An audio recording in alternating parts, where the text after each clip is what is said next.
Yo, what's going on guys, Arekkz here, welcome back to another Monster Hunter World video, and today we're talking about charge blades, but more specifically, what are my personal top 5 charge blades in-game.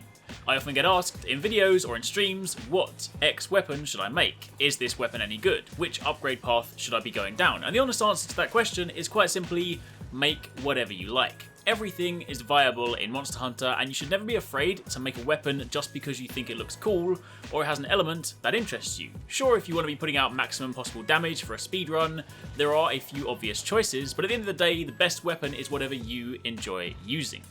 However, that aside, for those of you that would like some suggestions and perhaps want to know where you could be focusing your efforts, then I thought I'd share my personal top 5 charge blades from the ones available. I will be doing this for the other weapons too, so keep your eyes peeled for those, but for the time being, we're going to start here. If you do enjoy this video, then a like would be super appreciated, and be sure to comment down below, let me know what you guys think. Do you agree, or do you have any personal favourites that weren't on this list? So, kicking things off at number 5, we have the HALBERION blade, the final form Rathalos charge blade. This is the only charge blade in this list that has a power element file. All the other ones are impact file. Now, that doesn't mean to say that element files are bad. On the contrary, they can be great, but they're a little more situational. Impact files are like a one-size-fits-all solution. Impact is great for KO, and as such, they've always been a popular choice right back from when Charge Blade was first introduced. Element files, as the name suggests, instead output elemental damage during your amped element discharges, and in the case of the Rathalos one, that's fire. So in a situation where you spec for a fire-type weapon, you boost your fire damage, and you fight a monster that is weak to fire, this can be an exceptional choice. It also has plus 20% affinity, a good amount of base raw damage, and fire element, and by default, a small bit of white sharpness. This can further be increased with handicraft, but as weapons go, this is a strong choice. It also has a level 1 slot, but don't forget, this can be improved or upgraded through augmenting should you wish. Examples of monsters that are weak to fire, and thus would be a good match for this weapon, would be things like Legiana, Valhazak, Kirin, to name but a few. So in short, don't discount a charge blade that doesn't have an impact file type. They are great, just a little more situational. Moving on from there to number 4, we have the Rathian charge blade, Dear HECATELIA. This is an impact type charge blade with good base raw damage, 0% affinity, but a very high poison element at 330. Now poison is a great abnormal status to have just for inflicting gradual tick damage. Sure, it might not be as debilitating as something like paralysis or sleep, but poison is one of those statuses you can just inflict and forget about. While yes, the threshold will increase with each successful application, it's also something you can just inflict without even thinking about. You don't need to keep an eye out for it like sleep, or reposition for, say, paralysis. You can literally go about your business and just benefit from some additional tick damage in the process. This also has 2 level 2 slots, giving you plenty of room to slot in some decorations for some additional skills. Plus, it has a small amount of white sharpness, and what's more, the early form of this weapon is one of the very first charge blades you'll encounter early game, so if you're starting out, then working your way down the ore tree into this is for sure a great choice.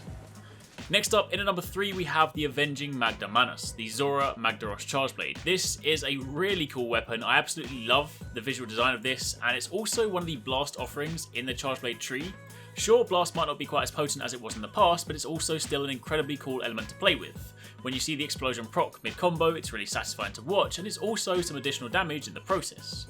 This charge blade has the second highest raw damage value, only outperformed by the weapon we'll speak about shortly.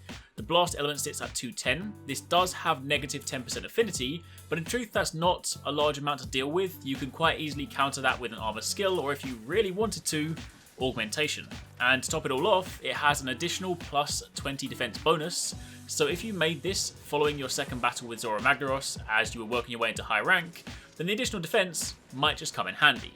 The only place this really falls short is on sharpness. Without handicraft, this caps out at green, so if you really want to get the most out of this, it would be worth trying to push that up with some armor skills.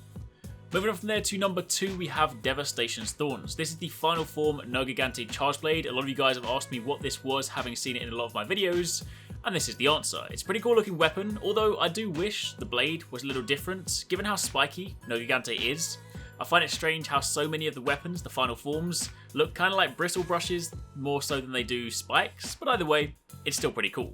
With a raw damage value on par with that of the Zora charge blade, this also has 0% affinity, a relatively decent amount of dragon element, only outperformed by the Valhazak charge blade, 1 slot, and a higher Elder Seal rating. Now very quickly, if you haven't seen the video we uploaded yesterday on abnormal status, we speak about Elder Seal briefly at the end. But as a quick passing note, this essentially helps suppress certain Elder Dragon effects. For example, the fire shield that appears around Teostra or the wind shield that appears around Kushala. Using an Elder Steel weapon against Elder Dragons can help keep them a little more under control. As such, this is my go-to charge blade if I'm fighting or farming any of the 5 Elder Dragons. Admittedly, it only has blue sharpness, and even with handicraft that's still not going to change, but this is a great and powerful option for a lot of the endgame stuff you'll encounter. Then finally, in at number 1, if you use Charge Blade, then I'm sure you already saw this coming, but we have the final form Diablos Charge Blade, the Diablos TYRANNIS 2. This is the highest raw damage Charge Blade in the list, coming in at 828.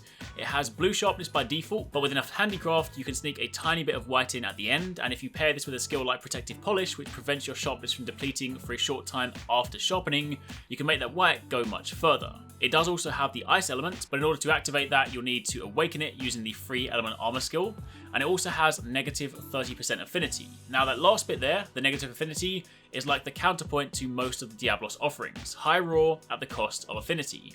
Now this weapon does have 2 augment slots, allowing you to go some way towards reducing that if you wanted to, and then paired with the right armor skills, you could pretty much overcome this. But something else important to remember is that the super amped element discharge, in other words your highest damage move for the charge blade, doesn't crit, and thus isn't affected by affinity, only your raw. So for big fire explosions, even if you don't go any way towards trying to negate this, you can still take full advantage of the high raw damage offered by this weapon, making it an incredible option for those high attack builds. So, there you have it. Those are my personal top 5 charge blades. However, before I wrap this up, I do want to drop 2 very quick honourable mentions. The first one goes out to Odium, the final form Odogaron charge blade, quite possibly the coolest looking charge blade in the list. It also has the highest affinity at 25% and comes with natural white sharpness and even has fire element if you awaken it. It's actually a great weapon, the only thing that it falls short on really is the base raw damage coming in at 576. And the other honourable mention goes out to the Daura's Thwatois, which is the final form charge blade from Kushala Daora. This is a throwback for me. It was one of my favourite charge blades from Monster Hunter 4 Ultimate. It's got positive affinity, decent base raw, 2 slots, one level 1, one level 2, and with handicraft you can even get white sharpness on this. So it's a really strong choice, but mainly I like it because it's like a tortoiseshell. It's basically my Ninja Turtle blade. But anyway, that my friends is pretty much it. Those were my top charge blades. Let me know down below if you guys have any other favourites that didn't make an appearance, and also let me know if you guys want to see more of these videos for the other weapons. Thank you very much for watching, take it easy, catch you next time, peace out.